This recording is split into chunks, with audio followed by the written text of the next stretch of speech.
శ్రీరామ శ్రీమాత్రే నమః. యస్యో నామరూపాభ్యాం యాదేవి సర్వమంగళ తయోత్ సంస్మరణాస్తం సర్వతో జయమంగళం. ప్రేక్షక మహాశైలందరికీ కూడా నా హృదయపూర్వకమైనటువంటి శుభాభినందనాలు. నా పేరు ఇప్పిరి నరసింహ శర్మ. గతంలో ఈ ఛానల్ ద్వారా మీకు జ్యోతిష శాస్త్ర పరంగా అనేక విషయాలు వీడియోలు చేసి తెలియజేయగలిగాను. శివుని తాలూకా ప్రాశస్త్యం విషయంలో కూడా కొన్ని వీడియోలు చేసి మీ అందరికీ కూడా సుపరిచితుండే. ఇవాళ జ్యోతిష శాస్త్రంలో ఒక కీలకమైనటువంటి సమాచారాన్ని మీ ముందుకు తేవాలనే సంకల్పంతో నేను ఈ వీడియో చేస్తున్నాను. కర్ణుడి చావుకి 1,00,000 కారణాలు అన్నట్లు ఒక వైవాహిక జీవితంలో ఒక ఆడపిల్ల ఒక అబ్బాయి విషయంలో వివాహం విషయంలో ఎన్ని రకాలుగా ఇబ్బందులు ఉన్నాయన్నది శాస్త్రజ్ఞులు జ్యోతిష శాస్త్రపరంగా తెలియజేస్తున్నారు. సాధారణంగా షష్టాష్టకాలు, పుత్రపుత్రిక సంతానం బాగులేదు కారణంగా, పెళ్ళికొడుకి ఉద్యోగం సరిగా లేకపోయినా, అమ్మాయికి సరైనటువంటి అనుకూల వాతావరణం, గృహ సౌఖ్యం ఇవన్నీ కూడా అమ్మాయికి లేకపోయినా, లేకపోతే అనేక రకాల కారణాలతో ఏదో విషయంలో కొంచెం మనం ఆలోచించుకొని సహజం.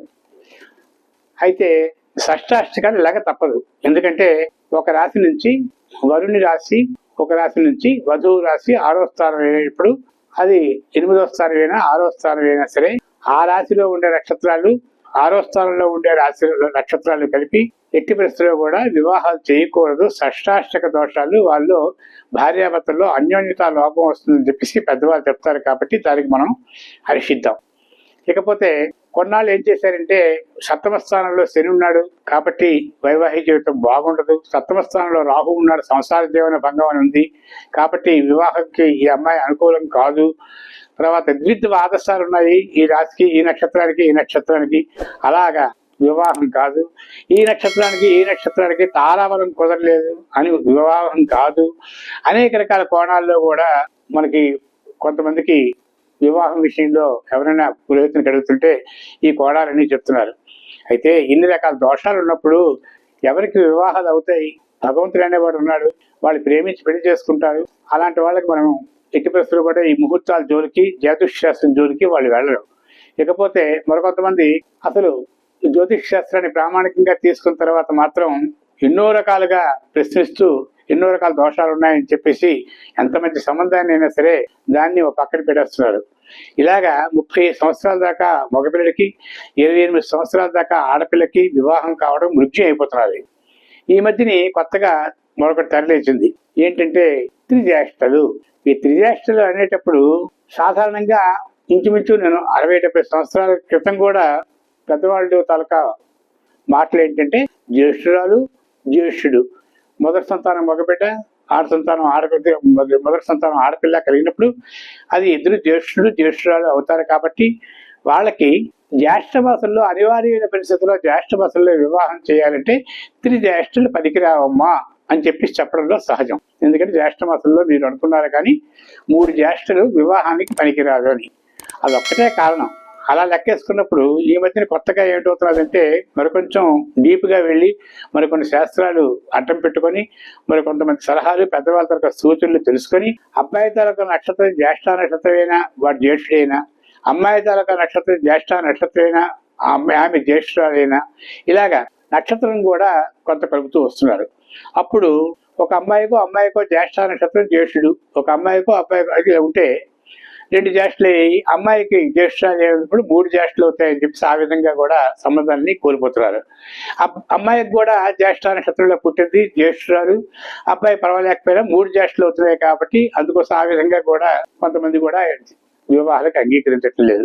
పోనీ ఈ ఇద్దరికి జ్యేష్ఠురాలు, జ్యేష్ఠ నక్షత్రంలో ఇద్దరు పుట్టారని చెప్పి సరకుండా పాదభేదాలు ఉన్నాయని చెప్పేసి ఒకే రాశిలో పుట్టినప్పుడు కొంతవరకు కూడా మనం పాదభేదాలు ఉన్నప్పుడు అది మంచిదే అని చెప్పేసి ఒక రాశికి సంబంధాలు కూడా కొంతమంది కలిపే అవకాశాలు కూడా కొన్ని ఉన్నాయి.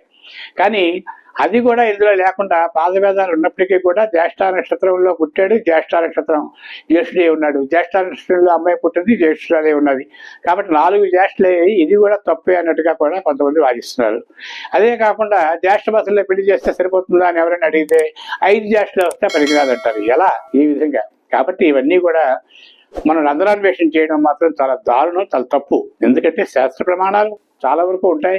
అలాగైతే ఒక జాతకంలో మనం చూడాలంటే లగ్నం 12 భావాలు చూడాలంటే ఎన్ని గ్రహాలు, నవగ్రహాలు 12 రాశుల్లో ఉండేటప్పుడు కొన్ని భావాలు పోతాయి, కొన్ని భావాలు సక్రమంగా ఉంటాయి. అయితే వాటి ఎప్పుడు వస్తాయి, వాటి అంతర్దశలు ఎప్పుడు వస్తాయి, ఆ తాలూకా దశలు వాళ్ళు ఎలా సుఖపడతారు, తర్వాత గోచారం ఎలా పనిచేస్తుంది, ఇవన్నీ పరిగణనలో తీసుకొని వాళ్ళ మానసికమైనటువంటి స్థితికి కొంత అంచనా వేసుకొని వాళ్ళకు ఉండేటువంటి పరిస్థితులు కొంత సంయమనం పాటించి వాళ్ళకు కొంత ఉపశమనం కలిగించి జ్యోతిష శాస్త్రం చెప్పడం మాత్రం సహజం. అయితే శాస్త్రాలన్నీ కూడా గుమ్మరించి మొత్తం పేరు ఇలా పనికిరాదని భయపెట్టే వాతావరణం మాత్రం వైవాహిక జీవితంలో కల్పించడం మాత్రం కొంతవరకు శాస్త్ర ప్రమాణంగా కొన్ని సందర్భాల్లో ఉండొచ్చు. పెద్ద పెద్ద మహనీయులు అందరూ కూడా ఇవి కూడా తెరిచి చూడొచ్చు. మరి వివాహ విషయంలో వాళ్ళకి ఎప్పుడు అవుతుంది, ఆ మేర వాళ్ళకు ఉండిపోతుంది కదా. కాబట్టి 3 జ్యేష్ఠుడు, జ్యేష్ఠురాలు, జ్యేష్ఠ మాసంలో పెళ్లి చేయకూడదు అన్నది మాత్రమే మన పరిగణలో తీసుకొని ఒక జీవితానికి మనం ఇంకా పుత్రపుత్రికా స్థానం, అబ్బాయికి ఉద్యోగ స్థానం, ఇవన్నీ కూడా పరిగణనలో తీసుకున్నట్టయితే వాళ్ళ తనకు వైవాహిక జీవితంలో చాలా ఎలా ఉంటారన్నది వాళ్ళ అన్యోన్యతను బట్టి కొన్ని స్థానాలు ఉంటాయి. ఆ స్థానాల పరిశీలన కూడా జరగవలసి ఉంటుంది. తర్వాత వివాహం కనుక సప్తమ స్థానం మీద గురుదృష్టి పడుతున్నది లేదా, వ్యక్తి మీద అమ్మాయి లగ్నం మీద గురుదృష్టి పడుతున్నది లేదా, లగ్నాత్తో గురు ప్రభావం ఎలా ఉంది, శుక్ర ప్రభావం ఎలా ఉంది, ఇవన్నీ పరిగణనలో తీసుకొని ఆ వివాహానికి కొంత ప్రాధాన్యత ఇస్తే చాలా వరకు కూడా కొంతమందికి పెళ్లిళ్ళు అవుతాయి. కాబట్టి ఇవన్నీ కాకుండా ఇప్పుడు పాయింట్లని కొత్తగా వచ్చాయి. అందులో ఏంటంటే ఆ పాయింట్ల పరంగా కూడాను చాలా వరకు కూడా వివాహాలు కావటం లేదు. ఎందుకంటే 17 పాయింట్లు ఉన్నాయి, 18 అన్నారట. ఇలాగా అనేక అదో కోణం కూడా ఈ మధ్యన ఉంది. ఇవన్నీ ఆలోచించుకుంటే షష్ఠ శుక్రుడు ఉన్నాడు, అమ్మాయికి వివాహం అవుతుందా, బాబుకి షష్ఠ శుక్రుడు ఉన్నాడు, వైవాహిక జీవితంలో బాగుంటుందా, ఇలా అనేక రకాల అపప్రదలు ఉన్నాయి. షష్ఠ శుక్రుడు బాగుంటున్నది, అమ్మాయికి షష్ఠ శుక్రుడైనా సరే ఆ దశ వచ్చినప్పుడు ఆ దశ అంతర్దశలో మాత్రమే కొన్ని రకాల ఇబ్బందులు ఉంటాయి. అది పర్వాలేదు. ద్విద్వాదశాలు కొట్టేశారు. ద్విద్వాదశాలు పనికిరావు అనేటప్పుడు ఒక చిన్న ఉదాహరణ చెప్తాను.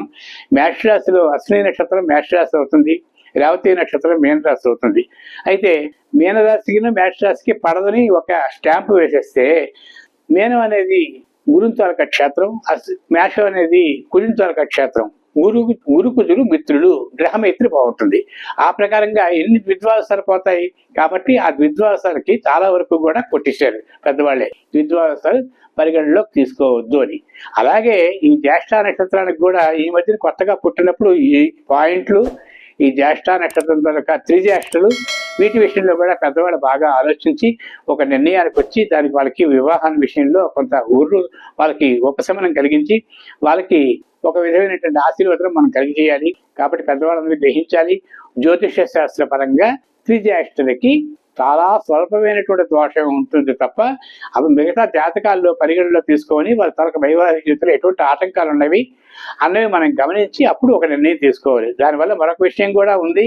అది ఎవరైనా సరే జాతకాలు చూపించినప్పుడు వాళ్ళకి ఇతరత్ర కట్టం విషయంలోనో, అమ్మాయి తనక గుణగణాల విషయంలోనో, లేకపోతే అందచందాల విషయంలోనో, పొడుగు విషయంలోనో ఈ విధంగా ఆలోచించి వాళ్ళేమో చూసిన తర్వాత కొద్ది రోజులు పోయిన తర్వాత వాళ్ళంతా ఆశ కల్పించుకున్న తర్వాత అమ్మాయి తల్లిదండ్రులకి ఫోన్ చేసేస్తున్నారు, మాకు జాతకాలు నప్పలేదండి, దీని మీద పడేస్తున్నారు, జాతకాలు నప్పలేదండి. ఇది ఎంతమంది పెద్దవాళ్ళు చెప్తున్నా సరే జాతకాలు నప్పలేదు, మా పురోహితులు మాకే ఉన్నారు అనేటువంటి వాతావరణంలో కూడా వాళ్ళు ఆ విధంగా కూడా అమ్మాయి పెళ్లికి కొంతవరకు కూడా తప్పించుకుంటున్నారు. ఈ విధమైన అపప్రదన పనికిరావు. తప్పనిసరిగా మీరు ఏంటంటే ఒక ప్రముఖమైనటువంటి జ్యోతిష్కునికి మాత్రమే మీరు అడగాలి. వాళ్ళు చెప్పినట్టుగా మరి వినాలి. ఆ దశ అంతర్దశ వస్తున్నాయే లేదా అమ్మాయి విషయంలో, అబ్బాయి విషయంలో వాళ్ళు ఎలా ఉంటారు, వాళ్ళ అన్యోన్యత జీవితం ఎలా ఉంటుంది, పుత్రపుత్రిక సంతానం ఎలా ఉంటుంది. కాబట్టి ఇవన్నీ కూడా మన పరిగణనలో తీసుకొని తప్పనిసరిగా నిర్భయంగా కూడా ద్విద్వాదశైనా, షష్ఠ శుక్రుడైనా, షష్టాష్టకాలు కూడా మిత్ర షష్టాష్టకాలు ఉన్నాయి. అవి ఎప్పుడు వస్తాయి అన్నది కూడా మనం ఆలోచించుకోవాలి. షష్టాష్టకాలకు కొంత ప్రాధాన్యత ఇవ్వాలి, అది మాత్రం కరెక్టే. కాబట్టి కొన్ని రాసుల్ని మనం అవాయిడ్ చేసి మిగతా విషయంలో మాత్రం కొంత గురు దృష్టి వాటికి అప్పుడు ఉండేటువంటి దశ అంతర్దశలు పరిగణలో తీసుకుని ఆ వైవాహిక జీవితానికి మన సహకారం అందించవలసిందిగా పెద్ద పెద్ద వాళ్ళ మహనీయులందరినీ కూడా నేను మనస్పూర్వకంగా నమస్కారం చేస్తూ కోరుకుంటున్నాను. ఎందుకంటే ఒక వివాహం అనేది జీవితంలో భార్యాభర్తలు ఇద్దరు ఒక అవగాహనతో, ఒప్పందంతో ఉంటారు. ఎన్నో కలలుగని ఎన్నో రకాలుగా వాళ్ళు ప్రయత్నాలు చేస్తుంటారు, ఆడపిల్లల తల్లిదండ్రులు, మగపిల్లల తల్లిదండ్రులు కూడా. కాబట్టి ఇంకా రంధ్రాన్వేషణ చేసి జ్యోతిష శాస్త్రంలో డీప్గా వెళ్ళి వివాహానికి ఇటువంటి తప్పులు ఉన్నాయని చెప్పేసి దానికి ఏవో పరిహారాలు ఉన్నాయని చెప్పేసి అనేక రకాలుగా వాళ్ళు ఇబ్బంది పెట్టడం కాకుండా మనం ఏమాత్రం అందులోని ప్రవేశం ఉన్నా దాని తరగతి పూర్తి వివరాలు మనకు తెలిసినట్టయితే కొంతవరకు ఉపశమనం కలిగించి వాళ్ళకి కలపడానికి మాత్రం ప్రయత్నం చేయాలనేది నా హృదయపూర్వకమైన అభ్యర్థన. నన్ను సౌహృదయంతో ఈ మాటని అందరూ పెద్దవాళ్ళు అంగీకరిస్తారని, తర్వాత ఇప్పుడు జ్యోతిష్ శాస్త్రం గురించి బాగా అవగాహన ఉన్న వాళ్ళు చాలాగా ఈ విషయంలో నన్ను అడిగినందుకు తప్పనిసరిగా మీరు చేసుకోవచ్చు, కొన్ని దోషాలు పెద్దగా ఉండవు అని మీరు విశ్వసిస్తారని మనస్ఫూర్తిగా కోరుకుంటున్నాను. వైవాహిక జీవితం అనేది మాత్రం ఏమైనా చిన్న దోషాలే ఉంటాయి కానీ పెద్దగా ఉండవని మాత్రం మీరు వ్యక్తిగతంగా నమ్ముకుని చక్కని సంబంధాలు చేసుకొని వాళ్ళకి ఇంత ఆ వధువులని ఆశీర్వదించండి. మీ మరొక వీడియోతో మీకు మళ్ళీ కలుస్తాను. నమస్కారాలతో మీ ఇప్పుడు నరసింహం. తర్వాత మీకు ఎవరైనా ఇంకా ఏవైనా సందేహాలు ఉన్నట్టయితే స్క్రోల్ అవుతుంది నెంబరు, ఆ నెంబర్కి కాంటాక్ట్ చేయండి. తప్పకుండా నా అభిప్రాయాన్ని నేను తెలియజేస్తాను. సర్వే జనా సుఖినో భవంతు. సన్మంగళాని భవంతు.